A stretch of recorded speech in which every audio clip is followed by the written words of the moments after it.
নিৰ্বাচনৰ দিনটোতেই জ্যেষ্ঠ বিজেপি নেতা তথা নলবাৰী সমষ্টিৰ প্ৰাক্তন বিধায়ক অশোক শৰ্মাৰ বিস্ফোৰণ ধাৰ লোৱা এখন ঘৰ বেছি দিন নাথাকে এই যে ধাৰ বৃদ্ধি হৈ আছে ইয়াৰ ফলত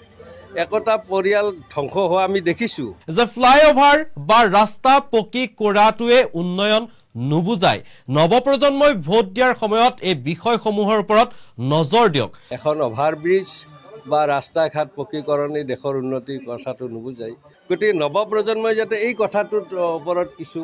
নিৰ্ভৰ কৰে আৰু নগাঁৱৰ পাছত নলবাৰীত জ্যেষ্ঠ বিজেপি নেতাৰ নিৰ্বাচনৰ দিনটোতেই বিস্ফোৰণ নলবাৰীত জয়ন্ত মল্ল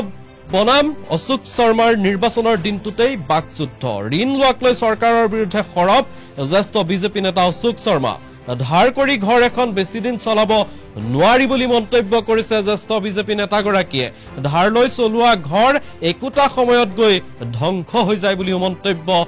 জ্যেষ্ঠ বিজেপি নেতাগৰাকীৰ নৱপ্ৰজন্মই এইবোৰ বিষয়ত চকু ৰখাটো উচিত ফ্লাইঅভাৰ বা ৰাস্তা বনালেই উন্নয়ন হোৱাটো নুবুজায় আৰু এনেদৰে অসম চৰকাৰক এক প্ৰকাৰ আক্ৰমণৰ লক্ষ্য কৰি ললে জ্যেষ্ঠ বিজেপি নেতাগৰাকীয়ে পুৰণি মানুহবোৰ কৰবাত নহয় কৰবাত এতিয়া এলাগি হৈছে বিজেপিত আৰু অশোক শৰ্মাৰ মন্তব্যৰ প্ৰত্যুত্তৰ মন্ত্ৰী জয়ন্ত মল্ল বৰুৱাৰ উলুটা কথা কোৱা মানুহৰ বিৰুদ্ধে এতিয়া কঠোৰ ব্যৱস্থা গ্ৰহণ কৰা হ'ব মৰম বহুত দিন কৰা হ'ল মৰম বহুতবাৰ কৰা হ'ল এতিয়া আৰু মৰম কৰা নহয় এবাৰ মোদীৰ বিপক্ষে কথা কোৱা মানুহৰ বিৰুদ্ধে দলে অত্যন্ত কঠোৰ ব্যৱস্থা গ্ৰহণ কৰিব